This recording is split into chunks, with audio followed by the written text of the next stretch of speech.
ассалому алайкум ва раҳматуллоҳи баракот. ҳамватанони азиз, умедворам ки ҳама каса хуб ва саломат ҳастанд. имрӯза пахши мустақим коргарони амнияти Гурҷистон чаро бемории модаратонро барвақт нагуфтед ки инҷо биёрему табобат кунем. акнун гап дар ҷош ки омад, ман бояд инро гӯям. ман намехостам ин гапро гӯяму акнун ҳозир вақташ омадагӣ ки бояд ин миллате ки дар гӯши фил хобидаанд, он қадар тарсу шудаанд, як золими бадбахтро пуштибонӣ мекунанд як қисмашон, бояд ин гапҳоро шунаванд. ман акнун вақту соат омад ки гуфтам.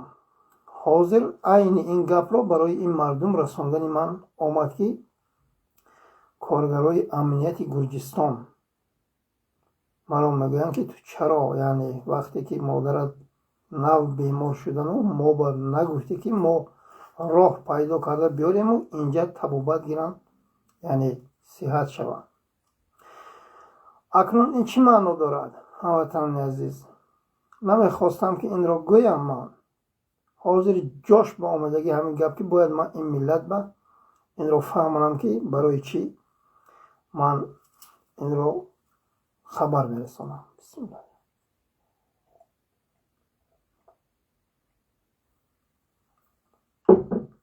алҳамдулилла, бахшиш. ҳамватанони азиз,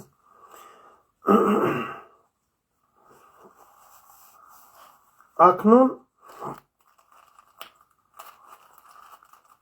пеши ғамнияти ин бадбахти модарбахатои қотили миллати тоҷик гӯем. модари бадахшониро аз Москав истирдод кардам, ба Тоҷикистон бурдам. ғамнияти Раҳмонов.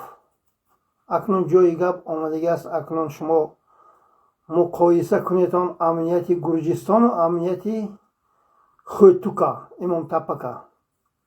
инҳо динашон хиристанӣ ҳаст. чӣ қадар раҳм доранд, субҳаналлоҳ, чӣ қадар одамои бараҳм ҳастанд. мегӯянд ки чаро ту барвақт нагуфтӣ, инҷа меовардем, шояд модарат табобат мегирифт, саҳат мешуд. акнун ин ғамнияти ин модар ба хатои пирхуб ки ҳаромзода модари тоҷикро аз Москав дар пайгар қарор додааст, вай модарро имрӯз сагҳои Путин, шавҳари беникоҳи ин бадбахт, ба Тоҷикистон равон мекунанд. дар зиндони ин золими палиди бемодари бепадари оқи падар шиканҷаю азоб мекушад. акнун Муҳаммад Тағоев даҳҳо бор гуфт: эй мардум, 200 марди ҷангӣ беҳ аз 100 000. ҷамъ шаветон, натарсетон. ин дунё ба танҳо ба обурӯ меравӣ, на ин ки мурғу тарсончаку заҳракафу апас як бурдан нон хору залилу ин зиндагӣ ки ин оламро падруд гӯӣ ку мурдани мардигарии мо беҳ аст. ман даҳҳо бор такрор кардам ки мардуми тоҷик, 200 марди ҷангӣ беҳ аз 100 000 бас аст. ин тӯдаи авбош фирор мекунад. имрӯз модаре ки ҷигараш пора пора аст, фарзандашро ин пирхуб кушт. тӯтишоҳро дар назар дорам, модари бадахшониро. ин ҳаромзода ҳоле кам ором намеистад, модари он ҷавонмарги шаҳидро мебараду паси панҷара мекунад. аз як модар ин пирхари Раҳмонов он қадар метарсад. маънои гапи Муҳаммад Тағоев ҳам буд ки 200 марди ҷангӣ ин тӯдаи авбошро аз Тоҷикистон беватан мекунад. пас шумо бояд бедор шавед. як модар чӣ қадар ҷасорату ғайрату ҷуръат дорад ки ин падар, лаънати охи падар метарсад. имрӯз бо шавҳараш гапзанон мекунад, вайро мегиранду бечораро ба Тоҷикистон месупоранд. пас бояд 200 нафар сарҷамъ шавад. ин тӯдаи авбош фирор хоҳанд кард. бояд нангу номус кард. бояд ҷавонмард шуд. باید این توده اوباش حرامزاده را سرنگون و نیستنابود کرد. اینها را باید همین گپ های سخت زنی. انسانی که در وجودش یک ذره خونی تاجیکی ندارد باید این گپ ها را شنود و این گپ ها را قبول کند. اینها خویلسانش میبرویند میگویند تاجیکستان ما آرام است، تاجیکستان ما امنیت دارد و قبر و هر روز در بهشت این حرامزاده هایی که میبرویند و میگویند که ما گویا که در بهشت زندگی داریم، هر روز یک دختری تاجیک گم شده ایستاده است. این چه بدبختی است. الله لعنت کند این حرامزاده ها را. تمام جوان مردا را دور دیدین و امروز هر روز یک دختری تاجیک میدوزن، میبرن تجاوز میکنن، سر میتن، یا خیرش قتل میکنن، یا خیرش میفروشن. این ملت خاموش است. این ملت ما با پیش گفته گشتیم. سبحان الله. و حال سرحد بین، در سرحد قزاقستان و روسیه حال زاری مردم بین. سبحان الله. حال سگ را دارن این مردم. امروز برادرها زنگ زدن و مردم حالش بین. این چی بدبختی است. تمام دیگر ملت ها گذشته برفتند بغیر از تاجیک عذابش عذاب سگ است. دیگه همه ملت سرحد را عبور کرده به ملال گذشته برفته ایستاده است. این حرامزاده امروز به این روزا آورده ما را رسانید، ما را تروریست و اکستریمیست و قبر بلا گناهکار کرده. امروز از یک مادری بدخشانی آنچنان برگی بید برای این حرامزاده های قاتل ها میترسن که وی را میگیرن و مجبوری تاجیکستان میبرن، مجبوری وی را پسی پنجره میبرن. فرزندش را کشتن، حال کم آرام نیستن. پرخری رحمانوف تو مرا خوب گوش کن پدر لعنتی بخشش مادر به خطای دشمن ملت تاجیک. ما تو حرامزاده را تا در کند لام تسونده زده از دهانت کشیده نگیریم هرگز دلی ما تر نمی شود. تو غیر تاجیک را برآوردی، نه که روزی ساعتی سرنگون شدن تو حرامزاده رسیده است. تو را ما چقدر که این ملت را با یراق و اسلحه اجنبیان در آمده قتل کردی و 35 سال باز این مردم را فریب میکنی و تجاوز میکنی و بدرقه میکنی و از وطن به وطن میکنی. این روزها را ما به سری تو حرامی با اولادت و با غمنیتی دزد و غارتگرت میبیاریم. مطمئن باش. باری دیگر تکرار میکنم، یک مادر به اینو آنقدر میترسن. هموطنان عزیز، ما باید این حرامی ها را در آمده سرنگون سازیم با یراق و اسلحه آشکار. اینها را به گفتن نمیشود. این مخالف های تاجیک 30 سال دیگر گپ زنن، اینها این پرخر هیچ جا نمیرود. مخالف های تاجیک اکثریتش دستگیر این حرامزاده هستند که این را صبر میکنن و تحمل میکنن. امروز مادری تاجیک گم شد، دختری تاجیک گم شد، خواهری تاجیک گم شد. اینها عمر این پرخوک را دراز کرده ایستادند. اینها مال و ملک همین دنیای فکری همین دنیا انتخاب کردن. این فکری من است. اگر فکرشون فکری من خطا باشد بروین جواب گردانن که من همینجا یا کامل می‌نویسن یا فردا نوار میکنن میگن که تو دروغ میگویی. اگر فکری زمین سرزمین رو میکردن، اگر فکری مادر و خواهر تاجیک رو میکردن مخالفای رحمانوف، ما هرگز و هرگز هر روز یک دختری تاجیک از دست نمیدادیم. اینها جای گرم یافتن، اینها پروا ندارن، اینها رحمانوف تنقید میکنن. رحمانوف همه تجاوز داره، اینها خبن. اینها چه مخالفن من نمیدونم. هموطنان عزیز، باید مخالف دعوت کرد که اینها را با نوعی سلاح سرنگون کرد. چرا آنقدر جنگ رفت در ایران و در لبنان و در یمن و در اسرائیل و آنها را چی به هیچ کس تروریست نمیگوید؟ چرا مخالفی رحمانوف یراق گرفت تروریست اکستریمیست بوده است؟ چرا رحمانوف مخالفی خودش را با یراق میکشته و تروریست نبوده و مخالفی بیچاره دستش خیب خالی است و قتل میشه و تروریست بوده است؟ این در کجا نوشتگی است؟ از همتان خواهش میکنم که باید شما دعوت درست کنید که این ملت رها شود. این ملت اکثریت شما را باور نمیکنن. اکثریت شما را بخشش میپرسم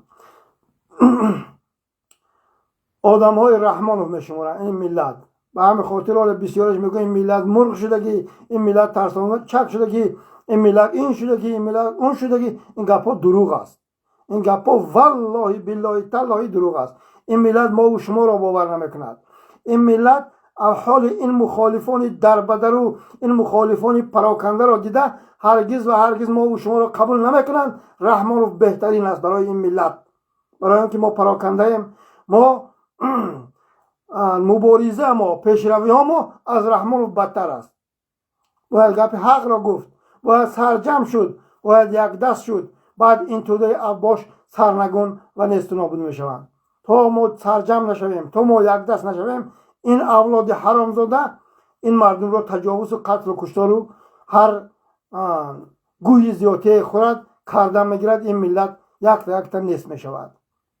اگر این را مادر تولد میکرد، این لعنت کرده الله را، این را مادر تاجیک را در پیگر قرار نمیداد. از ترس کنشه که امروز مادرای مردای تاجیک سیاه شدن در نزد تمام دیگر ملت ها. امروز مادر خواهی تاجیک را این حرامزادی به مادری آقی پدری آقی مادر سیاه میکند در نزد دیگر ملت ها که اینا هم یعنی جنایتکار باشن، اینا هم یعنی با گروه های افراطی پیوند باشن. کدام گروه افراطی؟ سردار داعش همین پرخوک است. طالبا برآمده گفتند که آنها را در تاجیکستان تبابت میکنند، همون پیروان داعشی ها را چرا در تاجیکستان تبابت میکنند؟ پس سردار داعش همین پرخوک است. امروز این ملت در گوش فیل خوابند. سبحان الله. فرزنداتان را دارو داده و چی روزا گرفتار کرده ایستادند. با امروز حکمی خودشان را گذران داشتن که این کاری ما نیست، یعنی دارویی که ما دادیم این بهترین دارو بود گفته. 10 نفر دخترچه و پسر بچه بیمار شدگیند. نسل ما را آشکار این حرامزادی پرخوک نیست و نابود کرده ایستاده است. این ملت باشه خاموش است. برای چی تولد کردی؟ چرا همون بخشش وقت از آنه که خواب رفتی کتی زند همون ریزینکه استفاده نبردی که امروز دخترت در روی جاگه دلش هم کپد و جان میکند؟ تو برای همین کارها فرزند به دنیا آوردی که یک اولاد حرامزاده نارکوتیک تو دارو دهد و یعنی نرکمن کند و تمام روزی بد را به سری تو بیارد. تو فرزندت رو هم تو آوری که اینو همه خیلی روزای بعد با گرفتار کنن؟ من نمیفهمم.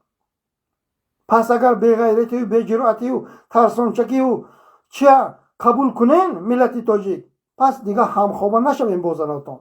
در کار نیست. فرزندا فرض دو شما میگیرد که این فرزندا رو به دنیا آوردین، چی روزای بعد به گرفتار شده ایستادن. همه شما خاموشین. چرا خاموشین من نمیدونم. وقت از اونه که میگویم این خیانتکار است، این دشمن ملت تاجیک است، این زمین فروش و کن فروش است، باور نمیکنین.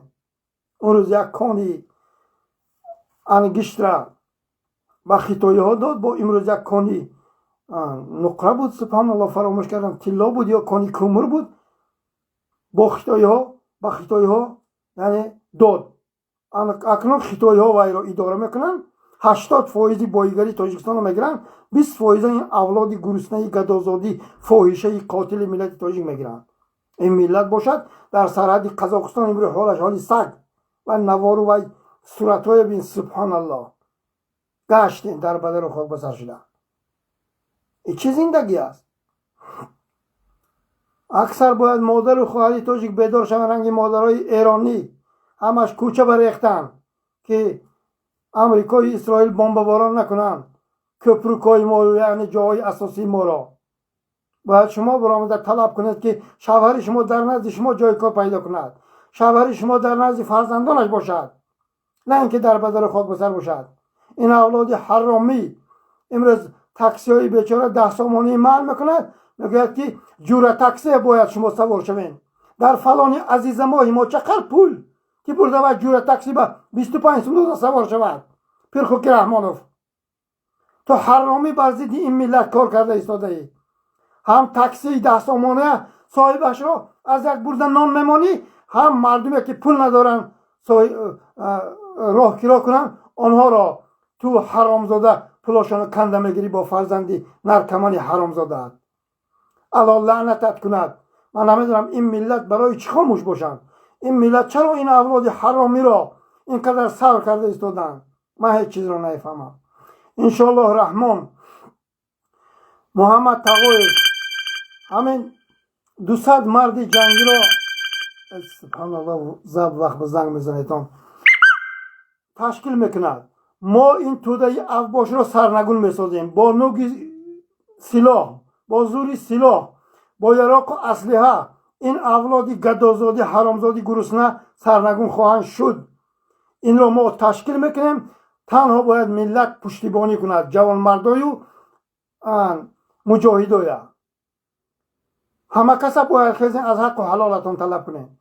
کانی طلایی که امروز در تگ دستی خطایی ها گذشت، یعنی آنها اکنون باید اداره کنن. هزارها ده ها هزار تاجیک را جای کار میداد اگر پرزیدنتی به ناموس و به شرف می بود.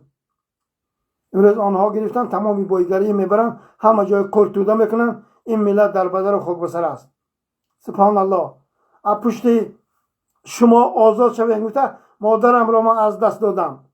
مادرم که بهترین مادره که من کو دوست می داشتم. مادرم منم آنچنان دوست می داشتم. ویدیوشان ماندم برای حرامزاده های تهمتگرا. درس بود که مادری من چی گفتن. مادری من جان جان گفته، جانشان برآمده رفت برای فرزندشان. این حرامی ها می روند تهمت میکنن که ما آخی پدر و آخی مادر باشیم. گفته آخی پدر و آخی مادر رحمان و فضل که این ملت را به این روز آورده رسانید. خدا لعنتش کند. حالا میگویند که موسفیدی مسچاگی همین مادرش از قدی راه یافته تجاوز کردگی، همون موسفیدی بیچاره هم به تهمت بدگی است. این را کدام خر مادرش را تجاوز کردگی؟ خودی اینم حرامزاده عاشق خر شدگی است. آدمی که انسان به دنیا میبرد هرگز این ملت را خار و ذلیل و در بدر و خاک بسر نمیکند. هرگز و هرگز. این حرامزاده حیوان است. به همین خاطر یک حیوان امروز انسان ها را زیر دست کرده است. انسان ها غلام حیوان شدیم. من حیرانم. سبحان الله. تا این درجه بیناموسی و تا این درجه ترسوگی و تا این درجه سرخمی نبودگیست. بیدار شویتان. باید مخالفا یک جای شوند. باید مخالفا بالاخره دعوت کنند که مردم باید در سرحد تاجیکستان سرجم شوند. این توده افباشه درایم سرنگون سازیم. چرا وقتی که نهضتی ها جمع شدن در همه افغانستان، اون وقت با چه اونا هیچ کس هیچی نگفت؟ چه اونا هم کس تروریست نگفت؟ اکستریمیست نگفت؟ امروز چرا محیدین کبیری اگر دعوت کنه که باید اونجا جمع شویم ما تروریست اکستریمیست بگیم؟ چرا؟ مثالی گفت.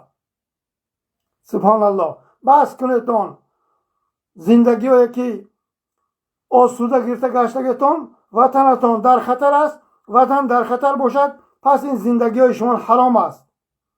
باید شما وطن را خلاص کنین از تک دست اجنبیان. شاعر گفته است که چی پیام است در این هرزه علا بخبران، لاف فرزا نگیزد رهبری دملامگران. این ظالم فقط لاف زد و این مردم را فریب کرد و در چشمش خاک زد. این مردم باور کردنش. این مردم این را قهرمان شماریدن. قهرمان ملت تاجیک شماریدن. در بین قهرمان ها بوده صورتش زد است. الله لعنتش کنه. امروز روی مردمش در سرحد روسیه و قزاقستان سگهای پوتین گشته ایستادن. قهرمان پس مردمش را همین خیل میکند. این دشمن ملت تاجیک است. این حرامزاده خر تجاوز کن. الله لعنتش کنه که یک پدر لعنتی عاشق خره این ملت امروز قهرمان گرفتن و این ملت امروز پهلوان گرفتن و این ملت امروز خونجنبانی و رقص بازی و دیوانگی کرده گشته. سبحان الله. نواری همون نوروزی هم نشر کردم. این نوروزی این حرامزاده ها امروز این مادر و خواهر را بیشرف و بیناموس کرده ایستاده است. عسکر و افسران رقص و بازی کنجنبانی دیوانگی با زنهای تاجیک این در کجا نویسندگی است؟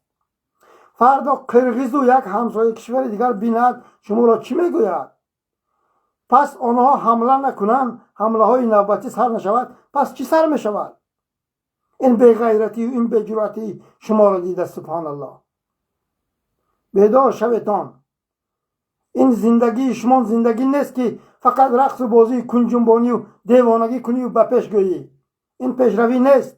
پیشروی باید ملت سربلند باشد، ملت به جای کار تامین باشد، باید زواد و فابریکه باشد، باید دیگر ملت ها رفته اونجا کار کنن، بعد تو زندگیت بهترین باشد و بعد تو یعنی به پیش باشی و بعد تو یعنی سرت بالا باشد.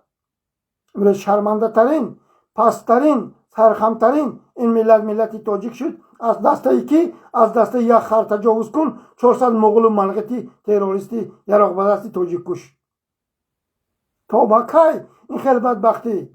باید امروز تمام جوانمردای بدخشان برن اون مادره که بردن پشتیبانی کنن. سبحان الله. نه ترستون. ترس شما عمری خانواده شما را دراز نمیکند. باید مقابل این توده اوباش حرامزاده راستا ایستاد، برآمد مقابلیت کرد. جوان مردانه مادرت را غمم نتیان میرود، مادرت را عذابم کرد، فردا رنگ مادری من این دنیا را پدرود میگوید. پس بیدار شویتان، مردک شویتان. امید دارم که فهمیدیتان امنیتی گرجستان و امنیتی پرخوک رحمانوفه. سبحان الله. اینا نه برادری من هستند، نه خویشی من هستند. اینا ملتشون دیگر هستند. اینها خریستان هستند. اینا میگویند که چرا شما بر وقت نگفتید. چقدر دلشون من فهمیدم که آدم دلش یک گنده میشود، یک دلش پرغم میشود. معلومه اما آدم به سبحان الله. همینا هم بنده های الله هستند. همینا هم الله آفرید. چقدر آنها دلشون تنگ شد. که وقتی که مادری من فهمیدن که بیماریشون الکی دیر شده است. پیش این غمنیت این حرامی بیا میرن مادری تاجیک از ترس کنش از روسیه به تاجیکستان میبرد.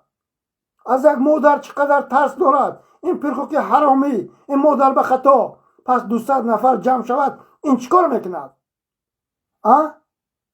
شلوارش کشیده فرار نکند توف در محمد تقویف گوییم. باید بیدار شویتان. حالا اینجا با ما بسیاری گپای گفتن نمیتوانیم. دیگر مردم، دیگر ملت آنقدر مخالفاشون دستگیری میکنن، آنقدر مخالفاشون یعنی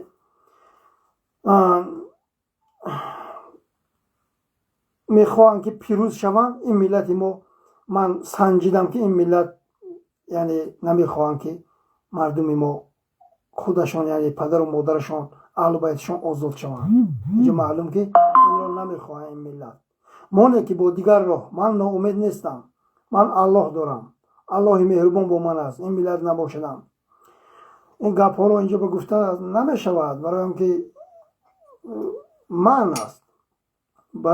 من این مشکلی های گفتن نمیتوانم برای اینکه این سگا زبانشون دراز میشود. سگای رحمانوف الله لعنتشون کنه. این غمنیتی های مادر فروشی، کن فروشی، زن فروشه. اینا اگر ننگ و ناموس میداشتن والله بالله تالله 97% نه ننگ دارد، نه ناموس دارد، نه شرف دارد. زنش رحمانوف کوز ماند، دون ماند، در پیش چشمش بله میگوید. غمنیت همین خیلی است که مادری تاجیکه از مسکو میگیرند میبرند. الله لعنتم کنه شما حرامزاده های کن فروش های بی ناموس های بی شرف های پدر لعنت های به خاطر 2 سوم حرام کنتان فروختگی ها.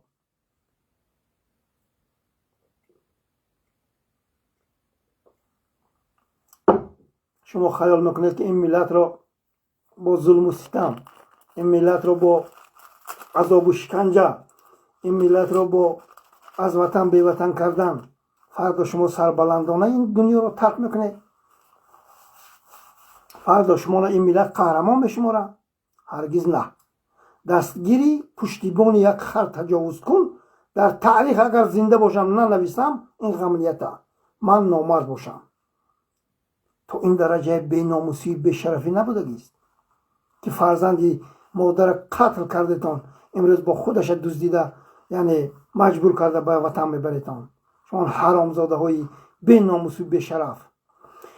تمام شما حرامی ها را ما سرنگون نسازیم هرگز و هرگز این ملت آرام نخواهد شد. این ملت باید بیدار شود. حالا این مادر بردن این مردم خیال میکنن که تمام نه، ولی هزارها مادر رو اینا پسی پنجره میبرن. ولی آنقدر مادرهایی که از حق و حلالشون طلب کردن و اونجا به اون گپ نداشتن، جناب عالی گفتن اونا باید پیشاب ملت گفته بعد پسی پنجره میرفتن. ولی آنها را بوده پسی پنجره میکنن اینها که تو چرا یعنی از حق حلال طلب داری که این زمین ها اکنون زمین های پیشاب ملتی تاجیک شد، تو چرا با اکنون خوجینی میکنی و یعنی طمع داری که این زمینی من بودو نگیریتان گفته. حالا این آدم ها را این برده پسی پنجره میکنن، این خاموشی این ملت باشد. همسایه ها تماشا کردن، پس فردا دیگر بدبختی بسر این همسایه های تماشاگر میباید. گپای ما میبیاد. این گپا تنها من فکر میکنم که بعد سری من به سر این مردم میداره بعد دیر میشد. از این گوش زده از اون گوش برامده برفته است.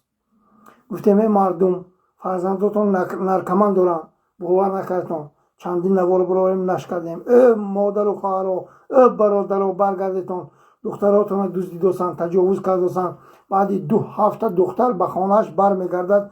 کدام شما فکر میکنه که وای سالم است؟ تنها آدمی ابله احمقی که عقلش چیره نمیگیرد میگه و دختر سالم است. پس بیدار شویتان.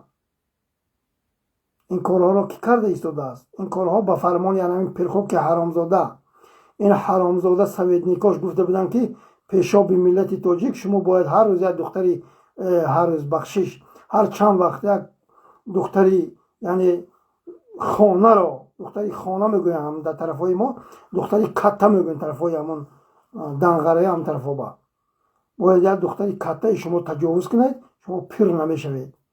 انا این سویت بین یا الله لعنتت کنه سویت احازی رنگ روی پرخوک رحمان فبین. اگر کودکی 5 ساله بیند کو تلخ کف میشد هموشم میمرد کودک. شما حرامی ها تا کدام درجه فکرهای خامی دیوانگی کردن که این اگر دختری خانه اگر بابای خواب رود یعنی باید دختر کند این چی میشده است؟ این یاش میشده است. یا الله لعنتت کنه تو پیر خوک که برزگاو که تو همین کارهای خرا تجاوز کردی آخه تو این کارو میمونی تو پدر لعنت حرام زاده. به همین خاطر بیدار شویتان مردم تاجیک. شما این بدبختیاتون باشه اینها همه فروختن، نه کانی طلا موندن، نه کانی انگیش موندن، نه زمین موندن، همه را سودا کردن. فردا نوبتی فرزنداتون و زناتون و دختراتون میداد. این گپ من گفتم باز روز و ساعتش بیاد سلام میدیم. این خاموشی شما باشه. تو با کی خاموشی من نمیفهمم. 35 سال اگر یکم بهبودی میکرد من میگفتم خواهد پدرش با لعنت حرامی خواهد مردم به خدمت دارد بیا من خب کنم. لیکن حال میبینی که سبحان الله آدم کمتر ایمان دارد هرگز خاموش نمیستد. پس شما مطمئن باشید که از یک مادر این غمنیتی حرامخوری دزد و غارتگر چقدر ترس و هراس دارند. پس 200 نفر جوانمرد سرجم شود اینها زن و فرزنداشون پرتفته میبروند. بار دیگر تکرار میکنم زن و فرزندای اینها با ما کار نداریم. آنها را از نو به شوهر میدیم، آنها شیرای نر تولد میکنند. این مرغای حرامزاده در پیگر قرار میگیرند، اینها برمیگردانده میشوند. اینها را ما به جوابگری میکشیم در نزد این ملت. این کار حتما میشود. آخر این مردم شاید خواب بینن این گویا که این در خوابش این گپا داست.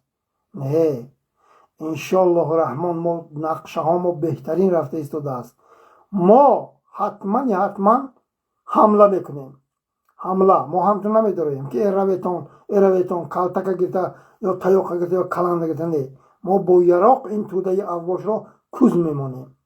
این روزا نزدیک است. باید ملت بیدار شوند، باید ملت دستگیری کنند جوان مردایا. ما ملت که بپا خست اینها گریخته نمیتوانند. اینها را ما زنده بازداشت میکنیم. مقابلیت کردگش به ضرر میگردد، سگ مور میشود، حرام مور میشود. خطاب من به عسکر و افسرانه که در سرحد تاجیکستان این حرامزاده را پشتیبانی میکنند. فردا نوبتی دختری شما را تجاوز کردن، فردا زن شما را بیناموس و بیشرف کردن، فردا زن شما را بیوه کردن میرسد. این اولاد حتما شمارو رنگ ریزینکه استفاده میبرد.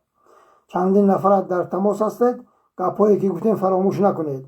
همونطور که برادرها وارد که شدن باید شما یک جای شده طرف پرخوک رحمانوف یعنی یراق کشید. این را فراموش نکنید که اینها شما را دو طرفه استفاده برده ایستادن. دو طرفه هم شما را برده اونجا قتل میکنن، هم زن و فرزندتان را در تاریکی گذاشته خار و ذلیل کرده با 4 سوم پولی ناچیز شما را استفاده برده ایستادن. باید این ملت بیدار شود.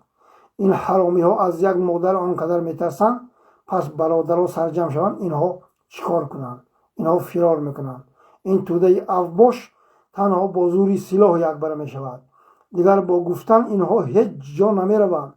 پوست خوک و خر از پوست اینها غصب شدگی است. اینها یک ذره ننگ و ناموس انسانیت ندارند. اینها حیوان هستند. هموطنان عزیز، اینها حیوان کلانشان حرام که کرد، پس اینها باقی ماندهش این غمنیتیاش در نظر دارند. اینها حرامزاده ترین و حرامترین انسان هستند. شما امیدوار نشوید که شما امنیت دارید. شما با خیالتانش ما آشوده خواب میرویم، ما امنیت داریم. زنی شما نه همین حرامی های خر تجاوز کنن فلان کنن، هر روز یک دختری تاجیک گمشده ایستاده است. این چه خیلی امنیت است؟ این غمنیت است، این امنیت نیست. حالا شما امنیت شنیده ندیده این. ما انشاءالله بیایم با امنیت شما حرامزاده ها میبینین و بعد اون وقت افسوس میخورین. افسوس شما دیر میشود. افسوس شما پلید ها دیر میشود. شما پیشرویتون تنها کنجنبانی، رقص بازی، دیوانگی، دیگر یگان پیشروی ندارتن شما. حالا این نوروزی که جشن میگیرین، هر سال هزارها دختری تاجیک بیراه میشد و دخترش از دست میدهد، ما این را از بین میبریم. ما رفته شما را غم نمیتیم که تو نوروز نکن. نوروز قیدگیرتگی 100,000 سومان جریمه میشد، خودش فراموش میکند. خودش عفتش را یعنی به دست میگیرد که این کار حرام بوده است. این نوروزی فقط آدم را به شرف و به ناموس و به عفت میکرده است. پس من دیگر این را قبول ندارم. ما با جریمه چخیده که حرامی حج روی بیایی و خشتبارت جمع میکنی که حجی که فرض جریمه میکند، ما این کنجنبانی و رقص و بازی را جریمه میکنیم. حج ما آشکار میمونیم. 1000 آدم هم رود پیشواز گیرد حاجی را یا حاجی بیبی را، این آشو کنده شود و نامش میرسد، آشش میرسد، مهمانش به و اختیاری وی است. ما این را انشاءالله رحمان آشکار میکنیم که همون 10,000 آدم هم رود پیشواز گیرد همون حاجی را، این اجازت است. 15 نفر جمع شده است و برده 100,000 سامانی این پرخوکی بیسوادی ابله حرامزاده جریمه بسته از مردم را. خودش در خوجند میلیونها سامانی را برباد داد در یک شب. این حرامی را هیچ کس جریمه نمیکند. غمنیتی خایلیسش این را چرا جریمه نمیکند؟ برای چی؟ برای اینکه اینها خایلیس همین پرخوک هستند. اینها ملت ما را از بین میبردگی انسان ها هستند. و همین خاطر بیدار شویدان. اینها تنها علمی خیل گپ ها را میشنوند، بعد زوری سلاح را. دیگر گپ خوب پیشوای ملت این تو هر انسانی که میروند غمنیتش عذاب میدهد، این پرخوک به مراجعت کنن، جناب عالی این خیلی گپا باید از بین رود. پرزیدنت تاجیکستان، تو چه خیلی انسانی؟ تو وعده کرده بودی که در پای یک تاجیک خار خلد من خوابم نمیبرد. این چرا امروز آمده خانه مرا چپه دارد؟ این چرا آمده باقی مرا گرفته است؟ تو چرا نظارت نمیکنی؟ گفته باید شما خطاب کنه. ای پیشوای ملت، این تو اینا کو در فلانش ما شما زدگی هم. فهمیدین؟ باید ما نوبتش رسیده است که اینها را در فلان ما زنیم و ملت رها کنیم. السلام علیکم و رحمت الله و برکاته. مجبور میشه که همین گپای زنی این حرامزاده ها با